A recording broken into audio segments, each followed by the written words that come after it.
No, I didn't hear you. Just go and look now and see whether or not you can get on. Yeah, there we go. There's Stan.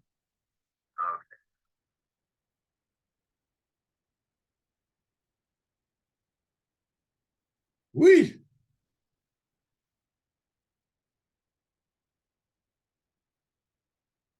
Good morning, everybody. Things were a little screwed up this morning. I started the meeting, but it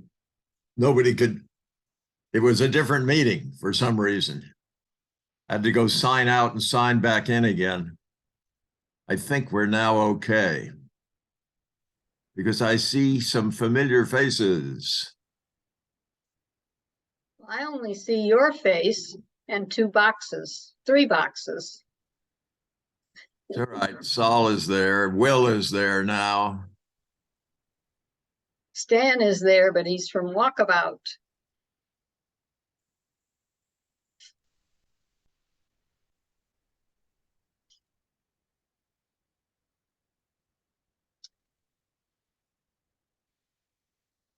Good morning, Saul.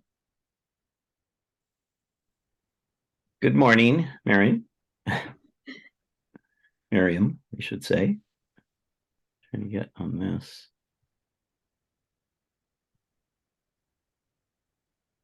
Okay. Okay.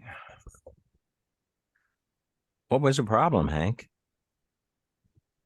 I don't know. I went down to my usual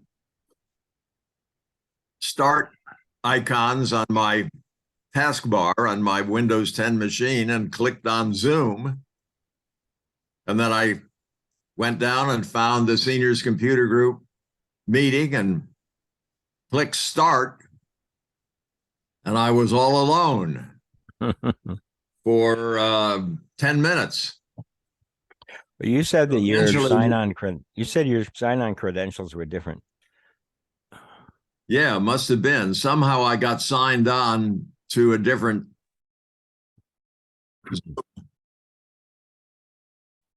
When I tried to get in it wouldn't let me in, and then I tried it on my iPad and it said it was an invalid meeting number. So I went to last month's and hit that, and it let me in. It wouldn't let me on. At that time, the problem was the meeting that I had started was not when I went to the copy invitation or observe the invitation, it had a completely different link. Oh, got it. Get into that meeting that I was then running. So I got out of the meeting, I closed down the meeting, I signed out of Zoom, and then signed back into Zoom with my usual credentials and started the meeting, and then here you all are. Yeah. Yeah, because it said that you were in another meeting when I tried to get in. Yeah, I know, it did for Will too, and I was in another meeting, another seniors computer group meeting, which I don't understand, but never mind. All is well now. Technology. Hi, David. Good morning, David. Good morning. Good morning, Pat. Oh, thank you. Good morning. So I have to tell you, Fran won't be here. Her dog, Bella, passed away, so she's not going to be here. This was a very special dog. This was 12 years old, and she was the dog that found her cancer. So she's not going to be here today. Next week, though, she said. You say the dog found her cancer? Right. Yeah. How does that work? The same way it works for humans. It kills you. No, but how does a dog find the cancer is what I'm asking. Well, they're noted for doing that. Apparently, Yeah. they kind of sniff around and, They know. and in an unusual way, and so you know that something's going on. So yeah. They basically notice something's wrong, and then she goes and checks and finds out that she has that the cancer is what's going wrong. Yeah, but how do they tell you something's wrong? They Well, do the same thing that they do for humans. They do a biopsy, and examine the cells under the microscope and discover they're malignant. No, he's asking how does How the does the owner know dog how the know? dog? Yeah. That was a very talented dog. If you know your dogs, if you know your animals Yeah. well enough, you can Yeah. tell that they're trying to tell you something. Yeah, and this is no reflection on the Canadian medical system, right? Well, no, she's. No, very- you hear about it often. Yeah. Dan, you got your hand up. What would you like to say? Can you turn on closed caption? They're doing the holiday pictures downstairs. Usually Saul asks me to do that and I click yes. My omission today. Oh. And Saul, I just called you about what was going on with the thing. That was me. I don't think I identified myself, but that was me. Sorry about that. Yeah, and I realized that Hank had just opened up the meeting at that time, and I figured you would figure it out, which you did. Yes.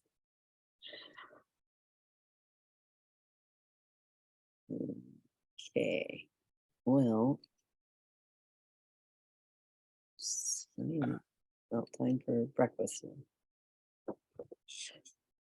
So Hank, I know you're always looking for people to present things in this meeting. Yeah. Since I just got back from my big long trip, if people would be interested in seeing a little presentation of what we did in Australia and or New Zealand, I'd be happy to spend half an hour doing that sometime. Okay. That sounds great. Yeah, that'd be good. I love that. And Will, you're on the hook for one sometime soon, I think on, gosh, what was it that you said? It's, I have to go back to that file. Yeah, yeah. Um, They invented paper and pencil for a reason. wait a minute. I need to go to recent. It was one where I said it was an hour of silence. No. Ideas for new videos. Okay. Will, I use Clipmate all the time and I'd like to Oh, demonstrate it. okay, Tell me when you're ready and I'll schedule you. okay.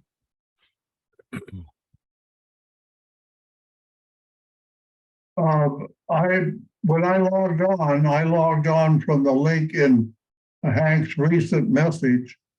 And for some reason, I got a message that the host has not allowed you to. Yeah, I know, Stanley. We've already gone through this. I screwed up this morning. Somehow, I have no idea. I started a meeting and it wasn't the usual meeting and nobody could get into it using the link that I had provided. So I signed out and signed back in again and started a meeting and now everything is fine.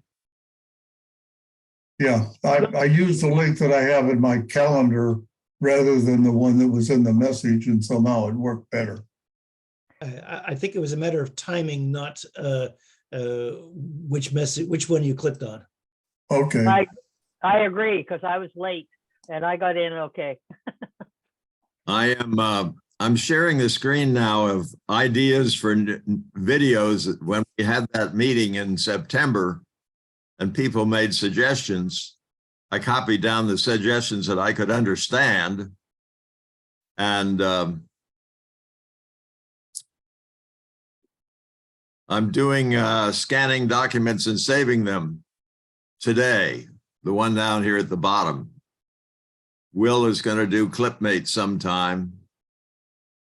And I got there were several suggestions about editing videos and making videos. I make videos all the time, and I use a program called Camtasia. And the problem is that in order to make a program about making programs, you can't, because you can't run Camtasia while you're demonstrating Camtasia. So I'm looking for ideas about other ways to make videos that I can record in Camtasia. if there's a if there's a different program that you could run that's not Camtasia, and you probably need a second camera so you can have Camtasia using one camera and your Zoom session using a different camera.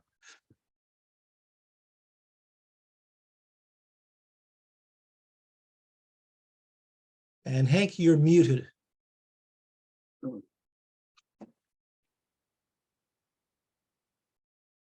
And Hank, could you put how to spell that program in the chat or something?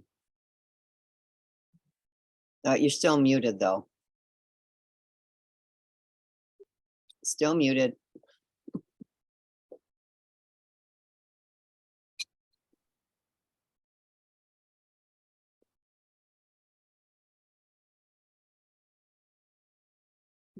Well, while Hank is getting unmuted, Pat, I believe it's CAM, the Camtasia, CAMTASIA. Oh, okay. He's back on now. Okay, I got dumped off and came back on now. All right, we're up to 14 participants and it is 10:40. Hank, I watched the Zoom session last week that I found very interesting, and it had to do with how do you make a mosaic of various photographs, because often you'll see a picture come up with maybe 6 people's pictures in it, and this showed a very easy way to do that. Yeah, it's called a collage. Yes. And What program did they recommend for making collages? Well, you know, surprisingly, Excel will allow you to make a collage. I didn't realize that, but very easy to make a collage using Excel. But I'll have to go back and refer to my notes. But there's several programs out there that allow you to do it very easily. Yeah. You know, I've done lots of things like that in PowerPoint, but that's not exactly a picture editor. That's a different thing. Yeah. I was surprised that Excel allowed you to import a photograph, move it around, make it larger, make it smaller, and position it. And it was very easy just to import photographs into Excel and move them around and then save it. Well, the way you would save it then from Excel would be use clip and clip it out when you're done, But or snip it out, I should say. I think the same things. It'd be better to find a program that was dedicated to editing photographs and not have that as an obscure side feature. Okay. the program that I have been using recently is just plain, it's called Photos, and it's part of Windows 10. It's in the start menu. The specific one was called Photor, FOTOR.com. And apparently you do it online and then download it.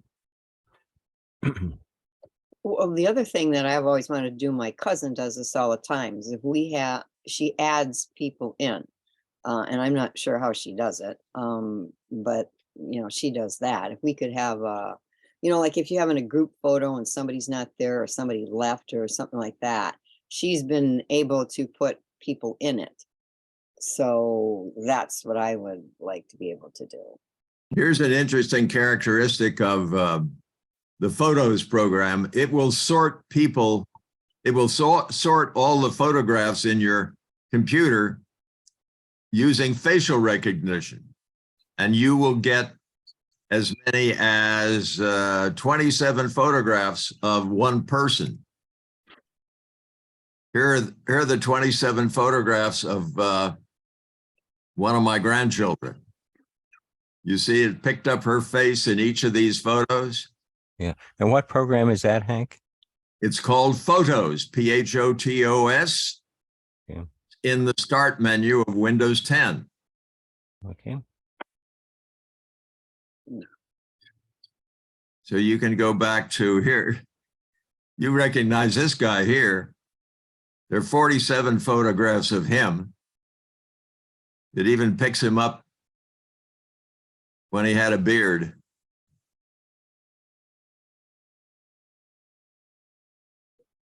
And my driver's license even gets picked up. The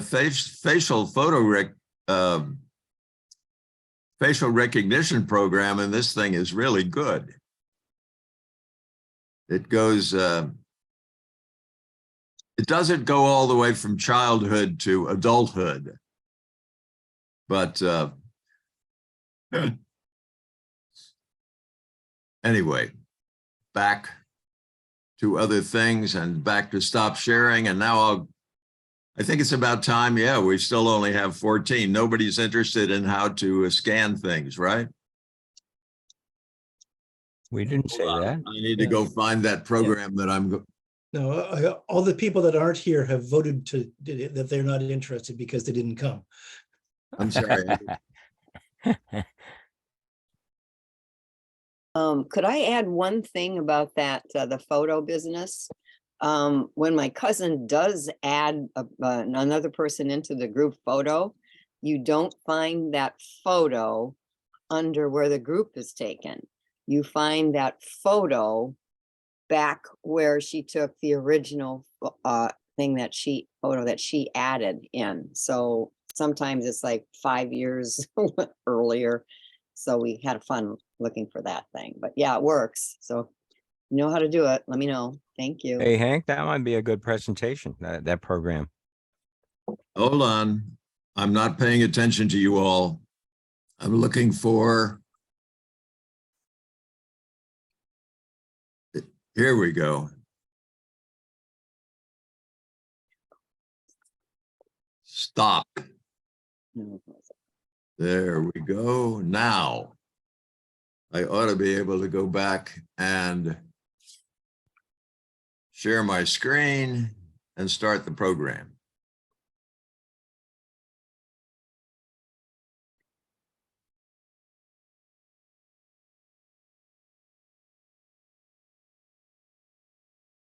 There we are. Let me get rid of some of these cluttering things.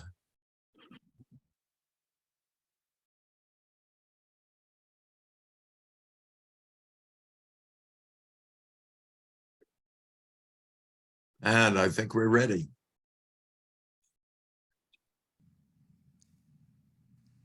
During one of our recent discussions about what kind of videos we should be showing and we should produce, Will Wakely suggested that we do one on scanning documents and saving them. I'm doing that now, and I'm going to show you what I used to use, which was Windows Fax and Scan, which works, or what I like better, HP Smart. I have a Hewlett-Packard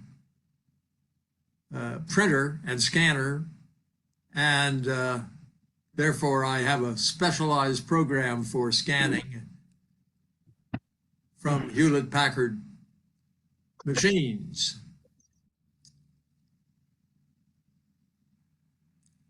I used to use Windows Fax and Scan, and I found that, as you can if on a Windows computer, under Windows Accessories, and down in the W's under that, and you can click Windows Fax and Scan, and it will open, and you can select a new scan. When you do, if you have a computer or a printer which has a scanner as part of it, you will get the setup window for scanning from that machine. You can scan, in my case, from the flatbed, what you lift up the lid and put an item in there and scan from flatbed, or you can scan from a feeder if you have a feeder. I do, but I'm going to just choose to scan from the flatbed. And then if I click scan,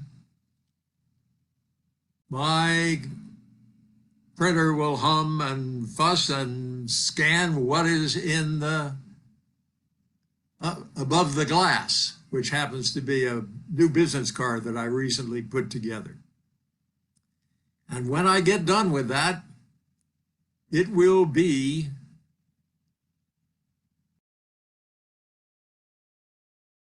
here. It says 10/18/2022. That's today, and it now calls it 55. And that will be located under scanned items. I'll show you where. We go to, whoops, if we go to Windows Explorer and then go to Documents, one of the things under Documents is Scanned Documents and image, what did I say, 50, let's see, whoops. I should be able to move. The matter should do was cover up.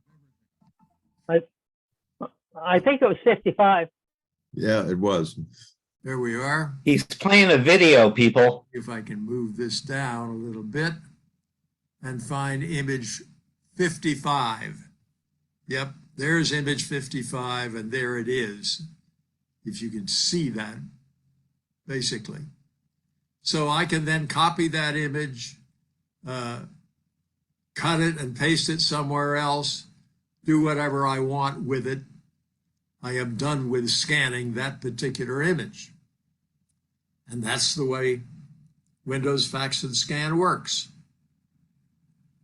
I don't quite remember why, but recently someone suggested that I should look for a particular scanning program, or actually a printer functions program for my particular printer. So I did, and I found something called HP Smart. I have now put it down here in place of Windows Fax and Scan, and on my taskbar. And when I started, it gives me lots of options as to what I can do with this particular machine. One of which is to scan. And as you can see, it says that I have new HP cartridges installed. It shows me the estimated supply levels of those images, and it tells me a lot of other things that I can do, like print documents, mobile fax, etc. But if I want to scan that same thing that's still in my printer, I click Scan, and I can do the same thing I did before, which was to either scan it as a source of the document feeder or the scanner glass. I'm going to choose the scanner glass as I did before and click Scan. And once again, my printer is humming, doing its thing. And shortly,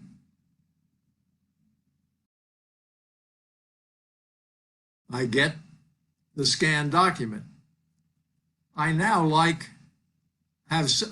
have several options as to what I can do with that scan. I can fax it if I had a telephone line hooked to my computer.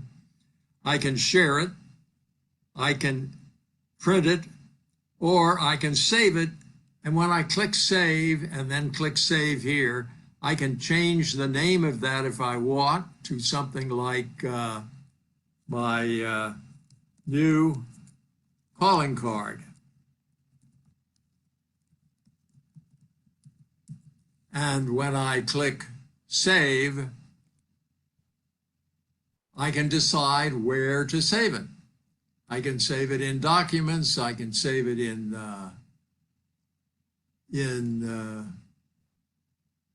Pictures. I can save it wherever I want. And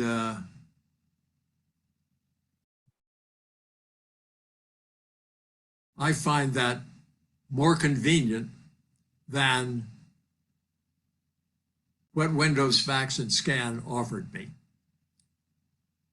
That's it. I hope you find this helpful.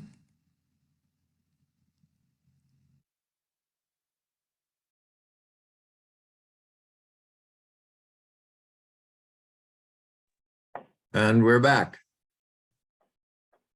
That was very good. Thank you. Mr. Wakely. Yeah, I think you'll find if you have a multifunction printer that they all come with the equivalent type of program for you to allow you to scan and do those wonderful things. I have an Epson and mine does the same thing. David? You're muted, David. I pretty much was going to say the same thing. You know, I happen to have brother printers and they come up, they have their own utility, but you know, one of the nice things is it allows you to do some editing before you save it. You can, you know, crop it and rotate it and you know, do things like that. And you can also save it not only just in, you know, JPEG, but you could save it as a PDF. You can do multiple pages. So if you have a multiple page thing you want to scan, you can make a multiple page PDF out of it. And so, yeah, I think most of the utilities, most of the printers have a utility that understands what that printer can do and therefore uses all of its functions. Ross?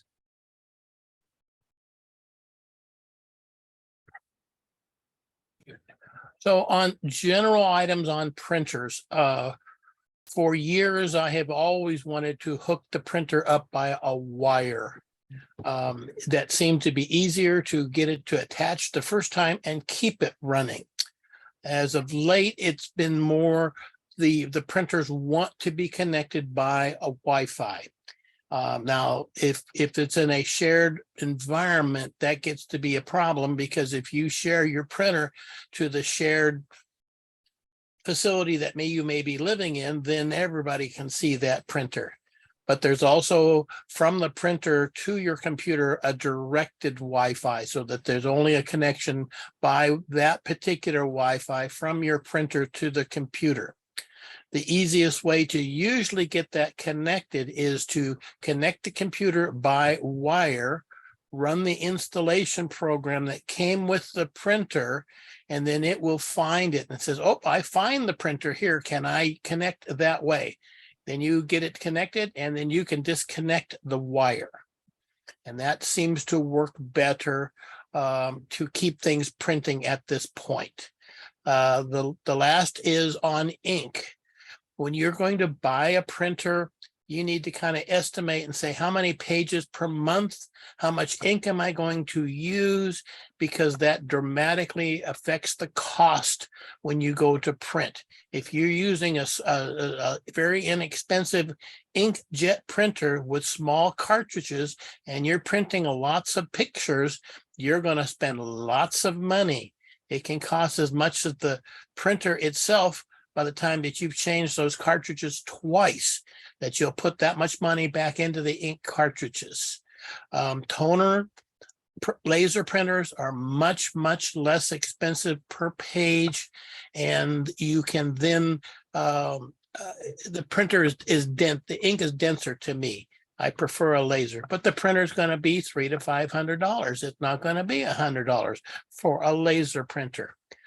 Another way around that is like with Hank's HP. HP offers a service called Insta Ink, and that's a subscription service. And again, once you get a determination of how many pages per month you're going to print, doesn't matter to HP what you put on that page, one dot or the full page in color, that's a single page. And then when your ink cartridge gets low, the new cartridge will show up in the mail. And that can be $3 to $5 a month, up to about maybe $15 to $20 a month, depending on how many pages per month that you print. Gentleman I work with does photographs, almost that's all he prints, and saved a lot of money and inconvenience by having an HP Insta Ink program. But again, it's like any other subscription service. You have to watch it and say, I'm paying for this. I'm not paying for too much. I'm not paying for too little. I'm using the proper number of pages for that program. That's all. Joan? Yes, I have two printers and two computers, but my printers are hooked up to my Mac. So what I'm going to say is is the Mac. So for when I want to scan, I just go to System Preferences on the Mac, and I go to printers and scanners, and I click on that, and then what happens is, second, I'm going through this at the same time, but it does come up. Oh yeah, it says to open the print queue, or I can print or I can scan. I pick scan, and then it says open scanner. So that's how I scan from the Mac. Oh, thank you. Will? Yeah, I have a Samsung laser printer that I bought many years ago. And I think I only paid like $70 for it at the time. But I keep a note on the side of it saying when I install new cartridges into it. I just looked at it now, and coincidentally, the date on that when I put in the last cartridge was 11/5/2020. It's hard for me to believe that it's been 2 years, but you know, I keep those records pretty carefully. So, and I do a lot of printing too. So I'm surprised that I haven't needed a new cartridge. But one thing you want to do with a laser printer, every once in a while, take out the cartridge and shake it back and forth, because very often what happens is that you use a lot of the ink on the left-hand side because that's most of your printing. And so shake it and get the ink, get the powder reoriented. Yeah. Anyway, Distribute that's evenly. right. But it works great. I love that laser printer. I have 3 or 4 of them actually of the same vintage. Yeah, look at Joan doing hers. Joan's doing hers. Yeah, unfortunately, Samsung does not make those printers anymore. Patricia? Yeah, I just had a little hint because I go through a lot of ink.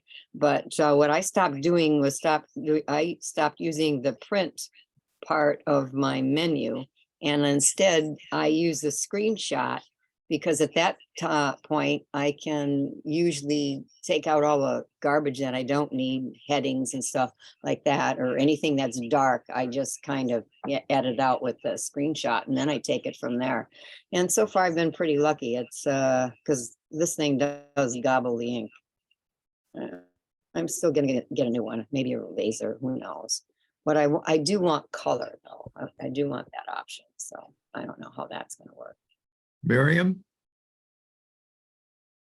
You're muted. Yes, I'm unmuting. I just wanted to give another endorsement for Insta Ink.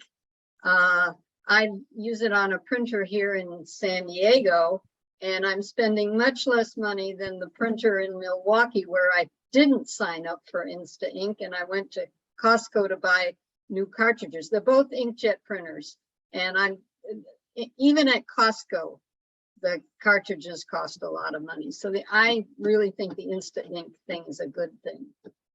One little caveat on HP Insta Ink, you have to use the cartridges they send you. So when you sign up for it, they send you a set of ink cartridges, and then you have to change out all of the cartridges in your printer at that point. If you decide I don't want to do Insta Ink anymore, they turn off those cartridges, and then you have to buy a full new set. So I recommend that people do is you buy the printer, use it for several months, keep track of how many pages you're printed, and usually you can get that from the printer in the menu of the on printing options, and it tells you how many pages you printed, so you know how many pages to pay for when you're setting up the subscription. Thank you, Buzz. I have a sad tale to tell everybody this morning. I finally got a copy of the referral for my hyperbaric oxygen treatment program, which I've now started here in San Diego. I'm going to try to move to Hawaii sometime in the next week or 10 days, but I have to get set up to do the hyperbaric oxygen there. So I needed the referral. And I got a copy from the place that I was first referred to here yesterday and went to scan it so that I could send it to Hawaii. And all of a sudden, my scanner doesn't work. I go to that HP Smart program and go down to where I showed you before. You click scan. When I click scan, it says printer not connected or something or other like that. I went to Windows Fax and Scan and tried it there. It also says Windows not connected or something like that. So I started troubleshooting. You know, first you unplug and then you replug and then you unplug and then you replug, and that kind of troubleshooting didn't work at all. I had been connected with a USB cable. Well, I got halfway through this and needed to print something. I said, what the heck, I'll try it.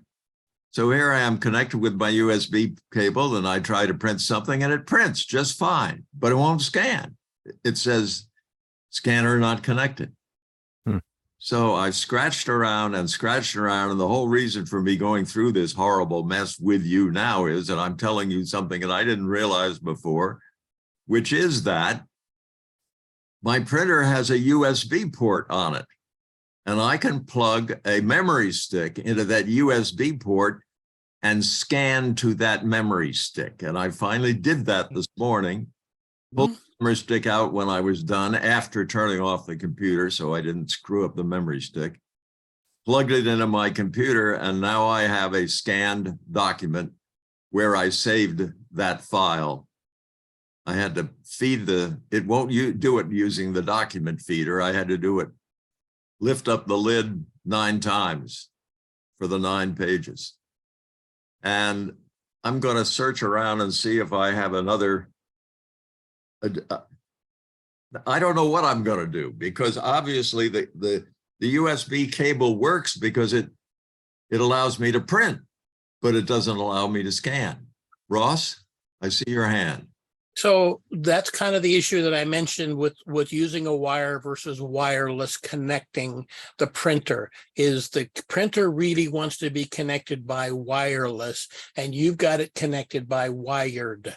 I would recommend, as I do, is to go in and remove all of the HP software from the computer, unplug the wire from the computer, restart.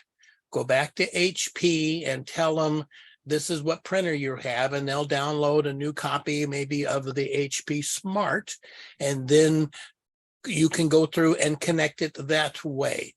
You can plug the wire in when you're doing the setup, and it will say, oh, we see the printer's there, and we're going to set the Wi-Fi up by using the wire. That way it's able to communicate back and forth and set up your computer to use the directed Wi-Fi to that printer only. Then you can disconnect it and get it working. But trying to keep it working through, it used to be wired was better for me. Now get it set up and you let the printers decide, yep, I find the printer there. It does have Wi-Fi. It's turned on.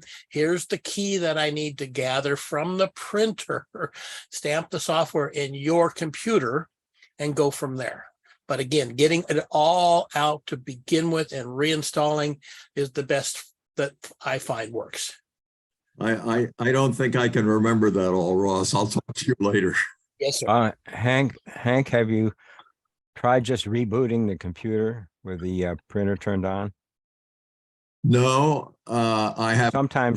Sometimes then it'll go out and find the drivers at that point, and yeah. And It sounds like it already has drivers, but the drivers aren't doing what they should be. And so something is got out of whack somewhere. But I think it's worthwhile just to try rebooting and see if that fixes it. I often have that problem, or I shouldn't say often. I do have that problem once in a while, and I find just rebooting the computer from dead stopped goes out and fixes it. Rebooting my computer is a serious problem for me. I'll show you why. Because this is instructive to some people at any rate. Wait a minute, where is Zoom? There is Zoom. There is share. And there is something to share. Okay, this is my my bar of favorites or bookmarks, whatever you call them. And I have these little colored boxes here. Each one of these colored boxes contains another whole bunch of tabs. There's some more, and there's another one over here, but you can't see it because it's so many. And every time I reboot, I have to come in and reestablish one of these and copy each one of those into that folder. No, you don't. Really? That No. is a pain. You should not need to do that. You shouldn't have to do that. No. No, you don't have to do that. If you click on the upper right-hand side where it says update, sir, Yes, go to the 3 bars. yes, Okay, and then you can go down to settings. I know. And you can go and to then go to startup. You can go over here and you can go Right. over to down to the startup and Tell click it to- all the things. I do this every time, Ross. Use current pages. Yes. It does not copy the folder that these are in. It just copies the individual tabs. Because as you see, there's no folder here in the group of tabs. See, there are no folders. So I understand what you're saying, and you're using your browser as a way to open things on your computer, and I understand that. Now, have you happened to try the way right there where it says open specific pages? There's a one that says continue where you left off. Go up, keep going up, all the way at the top, keep going up. There you go. Continue. That would be my suggestion to try that. That's interesting. Yeah. On startup, continue where you left off. I kind of like that. All right, I'll try that. Thank you, Ross. Yeah. Learn something new every Saturday. Yeah. Absolutely. Or even without turning off your computer, do that, close your browser, and then reopen it and see if it opens up all the things you want. Yeah. Well, Yeah. it's a pain for him to get everything set back up the way he wants it. So if you're going to have to restart it, as Will suggested, to make sure your printer is working, then that would be a time to try it. All right. Things to do later today. How come that box is always full? All right, everybody. Stop sharing. We still have a couple of people with their hands up, one of which is me, and the other of which is Patricia. Hi, surprising. Patricia, you are muted. Okay, I just have a question about your semantics here. When you say reboot, you're on a PC. So on a Mac, we have a restart and we have a turn on and off. When you're rebooting, are you just restarting it? Or are you turning the whole thing off and then on? I'm suggesting a complete reboot, which means turn off and then turn back on. Oh, okay, all right, now I had a hint for Hank. For the scanning, a couple times I couldn't scan, and what I did is I took it wasn't 8 pages though, it was only 2 or 3. I just took a picture with my phone and I sent it that way and they accepted it. So that was really easy. And then the the other thing was a question for Ross. And he was saying there was some printer that you could find that would, I think it's just that HP where you're paying for your, your ink. But does every printer, I have a Canon, and it was wonderful before, but the new one I got just before, our shutdown is horrible. So is there some way that this printer actually counts the number of pages you use per month? All of them do. All of them do. So if you go to the menu in the printer, under system, usually there is a place that you can print out a report. And it will give you all kinds of whatever the settings are in the printer. What's the IP address? What are the internal settings? What's the firmware date? And again, how many pages have been printed since the printer was new? Oh, okay. So that's under, so I would go look under my Canon printer and then it should be under all that. So if you have a menu available on the printer, Okay. through the settings there. And yes, that's where you would find it under system or reports. Okay. All right. Good to know. And that's on the printer itself, not on your Mac. Right, That's right. Okay, thank you.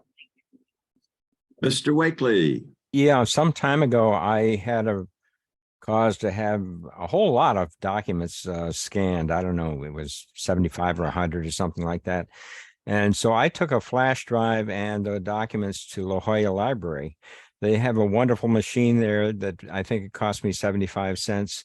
Put it in, push the go button, and put my flash drive in and walked home with all those documents scanned. Is a great resource. And I expect most libraries probably have that type of printer there. La Jolla is special. Oh, yeah. We had a presentation by a library person here once, and I learned a lot that's about what's available there. Well, I think it's time to shift into Q&A if we're not already shifted. Who's got a Q?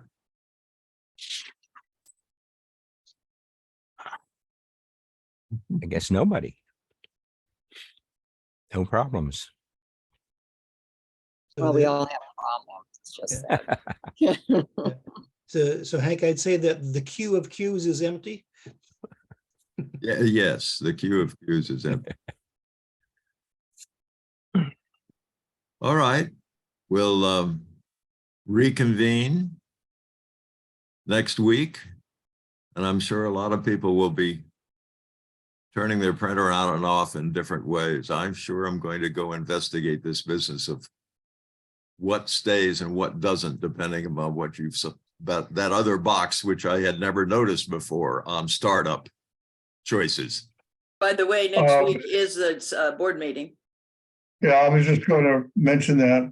Incidentally, I was just looking at my printer and I saw printer information on the printer menu. This is the HP Office Pro, but I didn't see a number of pages printed. It had the MAC number and the serial number and stuff like that, but I didn't see number of pages printed.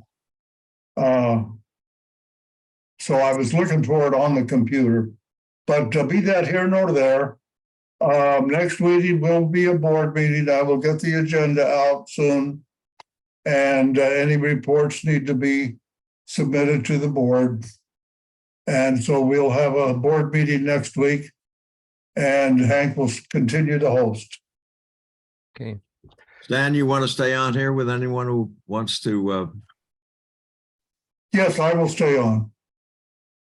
Okay, leave meeting and Hank, yes. I was going to ask, I have a dedicated color printer that has been sitting around for, I don't know, the last time I ever used it. It's probably all dried up by now. But, I find that I have almost no requirement for a color print. How about the rest of you folks? Do you use color printing a lot? I kind of decided if I really need a color printing, I'll go down to the local print shop and take a flash drive with me. I use color printing when I want to do a map. A map, MAP. Yeah. Map, MEP, geography map. And well, Okay. I think most people use black a lot more. That's why in most of the cartridge packs, the three colors are thin and the black one is twice or three times as thick. I think you pay a whole lot more for a color printer than you do for just a monochrome. Right, yeah, you do. Yeah, well, in the laser printer, certainly, I think most of the inkjets are almost all colored. Yeah. Oh, and I have a question about the printer that Ross was talking about, that Miriam was talking about. How many, is this a 2 cartridge thing where you get the color and the black? Or is it one that you have the red, the blue, and the green, and then the black? Depends on the printer you purchase. Generally, the okay. ones that are a little more money they have a cartridge for every color that's in there. The old original HP inkjet printers, that everything was built into that cartridge, the print head, the reservoir, everything. So when you changed out that particular color, it's basically making that printer almost like new again. The new ones now have wells of ink. So they're just a cartridge and they're much larger, but all they have in them is the ink. So if you end up with a printer like Will is talking about that's been sitting around for a long time and the ink's dried out, you throw it away because you can't easily clear that ink out anymore. If you have a color inkjet printer, you should print a little color once a month just to keep that ink flowing. And then that will help keep that printer from jamming up and the ink drying inside the printer. Let me make a comment. You know that I go back and forth to Hawaii. I have a printer here and a printer there, and I sure do not carry a printer with me in my suitcase. And I've been doing this for 35 years, and I've been through all sorts of things about what to do with the print cartridges. Take them out, put them in a bag, take them with me, and try to get the same printer at each place. The thing that worked the best is just leave it alone. Turn the printer off, go away for 6 months, and come back 6 months later and turn it on. And I've been doing that now for probably about 10 years and have not had a problem. The one thing I would say, at least once a month, print a test page, and that will tell you, it'll run all the colors. It will see if the spacing works right. If I can't do that. Yeah, I know, but I'm saying really to Patricia. For other people, okay. Yeah. I'm going to leave, folks. I'm assigning Stanley for anyone who, or wait a minute, hold on. Will's got his hand up. Miriam's got her hand up. I'll stick around. Go ahead, Will. I was just going to say, Ross, were you referring to the printers that have this ink, this tank of black ink? Can you get a printer that just has a tank of black ink monochrome? I would assume, yes, you should be able to buy a black only inkjet printer, but at the price, I would buy a laser black only, because that's about $100. And the differences with a toner cartridge, you usually get anywhere from 2,000 to 4,000 pages out of a toner cartridge, where you'll get several hundred pages out of an ink cartridge. And toner cartridges don't dry up. No. Toner is. I hear about these printers that have a big tank of ink. Yes. So again, that's just a different way to do it. You can buy Epson printers that are called eco tanks, I think they're called them, and you fill those up with like a pint bottle of ink. You put that in there, and then that fills the reservoir that's in the printer. But you pay a fair amount of money for those. Those can be $300 to $400 for a Epson ink tank printer. Wow. So again, it's kind of like they're charging you up front for the amount of money they're expecting to make off of you if you were to buy individual cartridges. Yeah. Miriam? Yes, I wanted to address this issue of what to do when you go away, because like Hank, I'm gone for a few months over the summer. And the old cartridges, before you had to break off the opening to the cartridge, there were those I used to take out of the printer and put in a plastic bag. But the new ones, the opening is too big. It's going to dry out if I take it out. But I read somewhere that the thing you should do to preserve the ink is you turn the printer off. It puts the cartridges back in some kind of home position where apparently the opening is closed up in some way. And I come back after 5 months here, my printer works. After I get back to Milwaukee after 7 months being gone, and the printers still work. But the thing to do is to turn them off. I might suggest that you check with the printer manufacturer and find out for the particular model printer you have what is recommended. For a laser, I agree. You just need to turn those off, go away, and they're fine. Inkjet printers, I have read in some of those that if you leave them on, they're going to go to a sleep mode, which is very low power, but that seals the ink cartridges better than if it was left off. So again, I would have you just ask I a will question check. through the test page, the support page, and say, I need to leave this printer for 5 months. What do you recommend that I do? And they should say, yep, for model number 22, this is what you do. Okay, thank you. All right. Once again, everybody, see you next week.